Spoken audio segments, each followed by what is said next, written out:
children, welcome to the English class. We have learned pronouns so far, and in this session you have learnt about the objective forms of personal pronouns. Before we get into this topic, let us recall what are the things we have learnt in our previous video. The first thing you have to know is pronoun. What is a pronoun and what is a personal pronouns? Okay, what is a pronoun? A pronoun is a word that are used in the place of nouns or noun expressions. Okay, we can use the word instead of the nouns. அதாவது நவுனுக்கு பதிலா use பண்ணக்கூடிய அந்த word தான் pronoun அப்படினு சொல்றோம் இல்லையா. What is the personal pronouns? Personal pronouns are pronouns that stands for people or things. Okay, personal pronouns that replaces nouns that stands for people or things. அதாவது people refer பண்ணக்கூடிய ஒரு things refer பண்ணக்கூடிய நவுனுக்கு பதிலா replace பண்ணக்கூடிய அந்த word தான் என்னன்னு சொல்லுவோம் personal pronouns அப்படினு சொல்லுவோம். Okay, from these personal pronouns we can classify it into two things, that is one is the subjective forms and another one is the objective forms. Subjective forms is nothing but one who does the action is called subject, or whom we talk about is called the subject அப்படினு சொல்றோம் இல்லையா. That subject which will be in pronoun means we call it a subjective pronoun. And what is the objective pronoun? Objective pronoun is nothing but it is about a word that receives the action done by the subject. ஒரு subject செய்யக்கூடிய செயலை receive பண்ணக்கூடிய அந்த word pronoun-ஆ இருக்கிறப்போ அது என்னன்னு சொல்லுவோம் அப்படின்னா objective pronoun அப்படின்னு சொல்லுவோம். இந்த objective pronouns என்னன்னு பண்றோம், singularலயும் இருக்கலாம் pluralலயும் இருக்கலாம் அப்படின்னு சொல்றோம் இல்லையா. So what are the singular forms of objective pronouns we have அப்படின்னு பாத்தீங்கன்னா, here we have me, you, him, her and it. These are the singular forms of objective pronouns. ஒரு action receive பண்ணக்கூடிய அந்த pronouns singular-ஆ இருக்கிறப்போ இதெல்லாம் singular pronouns அப்படின்னு சொல்லுவோம். If it is in plural, we can say that these are the things in plural forms. எதெல்லாம் பாருங்க, us, you, them. Okay, these three are plural forms of objective pronouns. Now what is the meaning of us? Us அப்படினா என்னன்னு சொல்லுவோம், நமக்கு நம்மை அப்படினு தமிழ்ல சொல்லுவோம். What we call it is நமக்கு நம்மை அப்படினு சொல்லுவோம். Then what is you? Plural இங்க objectiveல youன்றத உன்னை உனக்கு அப்படினு சொல்லுவோம் இல்லையா. இப்போ if it is in plural means we can say that உங்களை உங்களுக்கு அப்படினு சொல்லுவோம். என்னன்னு சொல்லுவோம், உங்களை உங்களுக்கு அப்படினு சொல்லுவோம். Now coming to the last thing, that is them. Them அப்படினா என்ன அர்த்தம், அவர்களை அவர்களுக்கு அப்படினு சொல்லுவோம். Okay, these are three things in plural form which will be comes under the objective forms of personal pronouns. Okay, now look at example for each one of these pronouns. Now see the first example. Us அப்படினா என்ன சொல்றோம், நமக்கு நம்மை அப்படினு சொல்றோம். How can you identify which is the object அப்படினு நம்ம எப்படி ஐடென்டிஃபை பண்ணலாம்னு சொன்னோம். By asking the two questions we can come to the conclusion that it is the object அப்படின்றத கண்டுபிடிக்கலாம் அப்படினு சொல்லினோம் இல்லையா. What are the two questions அப்படினு பாத்தீங்க அப்படினா, what and whom. Okay, by these two questions we can get the answer, means we can say that the word is called the object அப்படினு சொல்லிருக்கோம் இல்லையா. இதுல பாருங்க what and whom அப்படினா questions கேட்டு இதுக்கு ஆன்சர் கிடைச்சா அது ஆப்ஜெக்ட் அப்படினு சொல்லலாம். அந்த ஆப்ஜெக்ட் pronoun-ஆ இருக்குறச்ச அதை என்னன்னு சொல்லுவோம், objective pronoun அப்படினு சொல்லுவோம். பாருங்க இந்த எக்ஸாம்பிள் பாருங்க.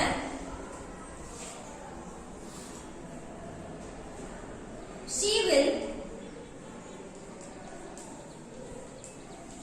will help us. She will help us. Now look at this sentence. In this sentence, we are having the pronoun that is us and she. Okay, here we have two pronouns, but one is the subjective and one is the objective. Which one is the subjective?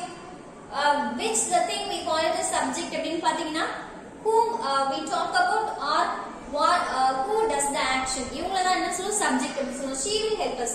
Who will help us? யாரு நமக்கு help பண்ணுவாங்க அப்படின்னு கேட்டான்னு சொல்ல she, அவள் அப்படின்னு சொல்லுவோம். அப்ப இந்த இடத்துல whoன்ற क्वेश्चन ஆன்சர் கிடைக்கிறச்சு இது என்னன்னு சொல்லுவோம், சப்ஜெக்ட் அப்படின்னு சொல்லுவோம்.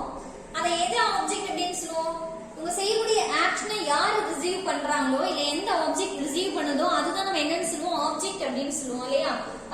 she will help to whom, அவங்க யாருக்கு ஹெல்ப் பண்றாங்க, whom அப்படின்ற क्वेश्चन என்ன பண்ணலாம் நம்ம இந்த இடத்துல அரைஸ் பண்ணலாம். இந்த whom இந்த whomல நம்ம கேக்குறப்போ என்ன ஆன்சர் பண்ணுவோம் as அப்படின்னு சொல்லுவோம். Okay, she will help to whom, அவங்க யாருக்கு ஹெல்ப் பண்ணுவாங்க, யாருக்கு அப்படின்னு கேட்கும்போது நம்ம நமக்கு அப்படின்னு சொல்லுவோம் இல்லையா. அப்ப இதுதான் என்ன நம்ம சொல்லலாம் ஆப்ஜெக்ட் அப்படின்னு சொல்லுவோம்.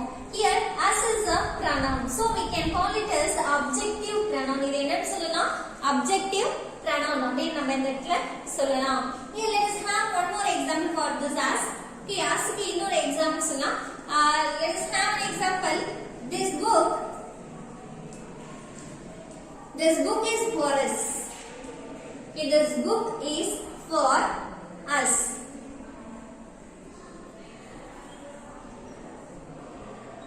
Okay, this book is for us. Here, us is a pronoun. இப்போ இந்த இடத்துல பாருங்க, this book is for us. இந்த book வந்து நமக்காக தான் அப்படின்னு சொல்றோம் இல்லையா.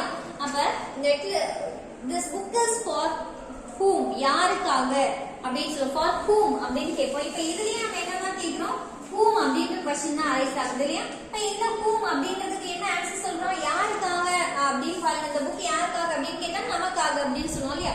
அப்ப யாருக்காக அப்படின்னு சொல்றச்சோ இதுக்கு நமக்கு என்ன சொல்றோம் as அப்படின்னு சொல்றோம். அப்ப இதுதான் என்னன்னு சொல்லுவோம் ஆப்ஜெக்ட் அப்படின்னு சொல்லுவோம். and it must be in pronoun, so we can call it as objective pronoun, and this is in plural form. இது எதுல இருக்கு plural formல காசுனா நமக்கு அப்படின்னு சொல்லும்போது என்னையும் சேர்த்து இன்னும் கொஞ்சம் பேர் கரைச்சதான் நம்ம என்ன சொல்லுவோம் as அப்படின்னு சொல்லுவோம். அப்ப இது பாத்தீங்கன்னா என்னன்னு சொல்லலாம் plural forms of objective pronouns in personal pronouns அப்படின்னு சொல்லலாம். Okay, now coming to the next example, it is you.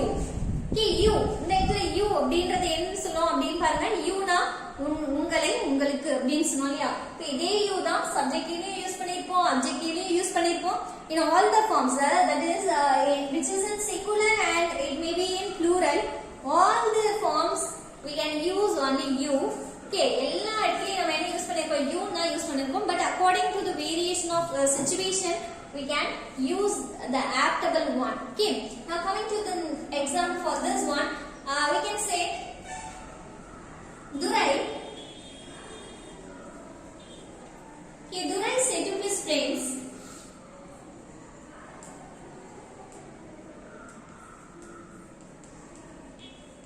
okay, Durai said to his friends,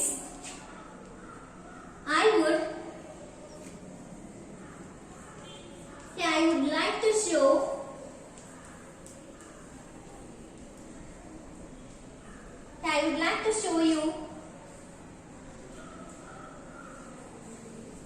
like to show you my house.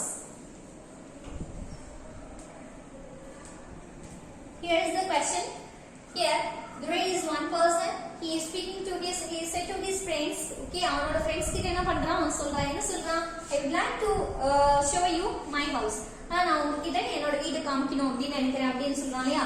இந்த இடத்துல show you அப்படின்னு சொல்றோம். Here you அப்படின்றது யாரை refer பண்ணுது அப்படின்னு பாருங்க. youன்றது நம்ம யாரை சொல்லுவோம் listener தான் you சொல்லுவோம் செகண்ட் பர்சன் இல்லையா. youன்றது second person. here who is the second person அப்படின்னு பாத்தீங்க அப்படின்னா his friends அப்படின்றது தான் என்ன செகண்ட் பர்சன். பேஸ் ரூல்ல என்ன சொல்லுவோம் ஃபர்ஸ்ட் பர்சன். Durai is இங்க வந்து Durai அப்படின்றது ஒரு தேர்ட் பர்சன். இங்க பாத்தீங்கன்னா his friends, அவன் யார்கிட்ட பேசிட்டு இருக்கான் அவனோட ஃப்ரெண்ட்ஸ் கிட்ட பேசிட்டு இருக்கான். அப்ப இந்த இடத்துல இவங்க தான் செகண்ட் பர்சனா இருக்காங்க. இப்போ இந்த இடத்துல youன்றது his friends, அவனுடைய ஃப்ரெண்ட்ஸ் கிட்ட அவன் சொல்றான் உங்களுக்கு அப்படின்னு சொல்றான். இப்ப இந்த இடத்துல ஃப்ரெண்ட்ஸ் அப்படின்னு சொல்லும்போது ஒரு ஆளை என்ன பண்ணிக்க மாட்டோம் எடுத்துக்க மாட்டோம். இப்ப ஃப்ரெண்ட்னு இருந்தா ஒரு ஆள் இல்லையா ஒரே ஒரு ஃப்ரெண்ட் அப்படின்னு அர்த்தம். here friends அப்படின்னு சொல்லும்போது here includes the more than one persons. இந்த இடத்துல என்னவா இருக்காங்க ஒரு பர்சன்ஸ்க்கு மேல இருக்காங்க.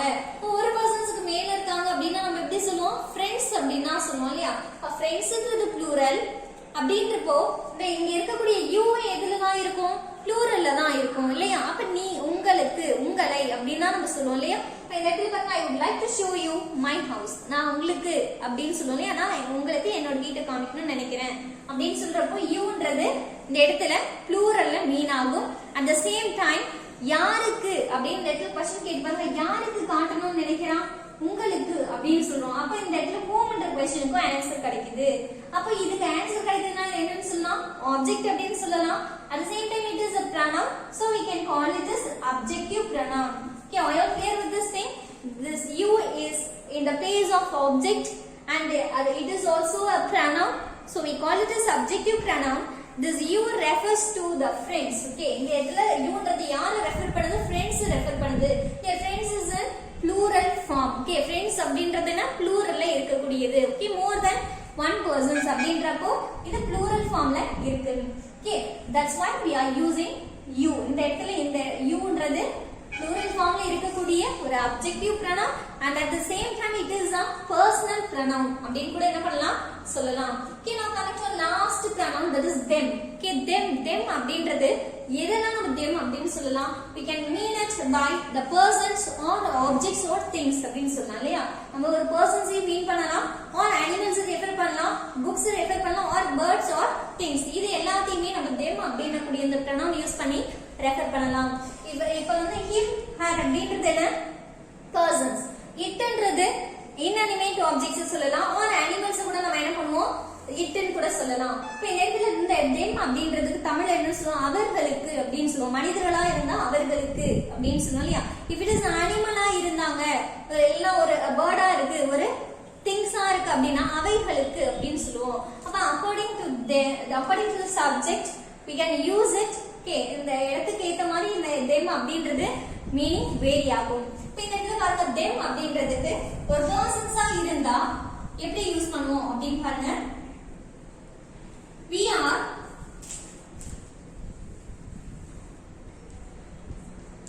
are playing with them. We are playing with them. Look at the sentence.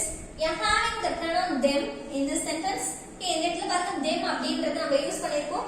we are playing with them அப்படினு சொல்லப்போ நாங்க அவங்களோட விளையாண்டுட்டு இருக்கோம், அவர்களுடன் அப்படினு சொல்றோம். அவர்கள் இந்த இடத்துல playing அப்படினு சொல்லும்போது weன்றது நாங்கள் அப்படியே என்ன இன்க்ளூட் ஆயிருக்கு. அப்ப நான் ஒரு பர்சன்ஸ் இல்லையா? அப்ப பர்சன் இந்த இடத்துல ஒரு ஹியூமன் பீயிங்க ரெஃபர் பண்ணுது. them அப்படினா நான் அவங்களோட விளையாண்டு இருக்கேன் அப்படினு சொல்லும்போது இப்போ மோர் தென் ஒன் பர்சன்ஸோட விளையாடுறேன்.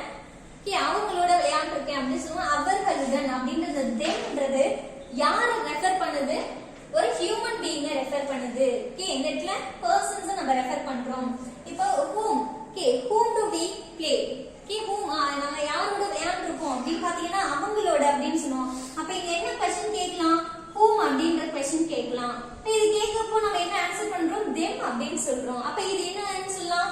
ஆப்ஜெக்ட் அப்படின்னு சொல்லலாம் இல்லையா? if we get the answer for the question who, we can say that it is an object. So we come to the conclusion that them is the object here. Okay, இதுல object தான் இத நம்ம conclude பண்றோம். அப்ப இது pronoun அப்படின்றதுனா என்ன சொல்லலாம்? objective pronoun அப்படின்னு சொல்லுவோம். இங்க இதுல themன்றது அவர்கள் அப்படின்னு சொல்லுவோம். அப்ப இது என்னது? plural formல இருக்குது. plural form அப்படின்னு சொல்லுவோம். Okay, plural form of adjective pronoun in personal pronouns அப்படின்னு சொல்லலாம். Okay, now coming to the next thing, that is if it is an animal or birds or things. Okay, இப்போ வந்து நம்ம personsக்கு பார்த்தோம். இப்போ ஒரு அனிமலோ ஒரு திங்ஸோ இருந்துச்சுன்னா அந்த இடத்துல எப்படி them யூஸ் பண்ணலாம் அப்படின்னு பாத்தீங்கன்னா look at this thing. Have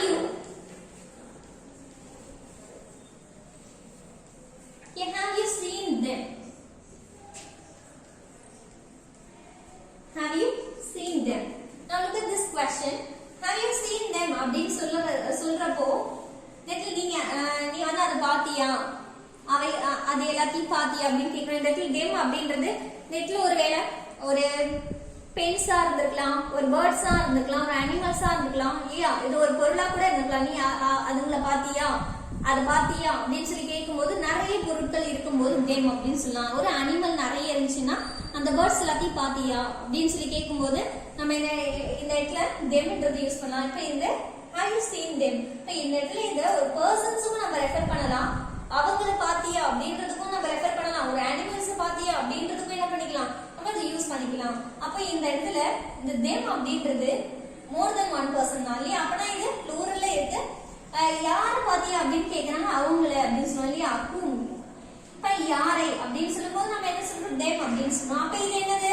object and pronoun. So it is an objective pronoun and it is in plural. Okay. All these things comes under the plural forms of objective pronouns and it is included in personal pronouns. Okay. I hope you all understand this thing. Thank you. Thank you for watching.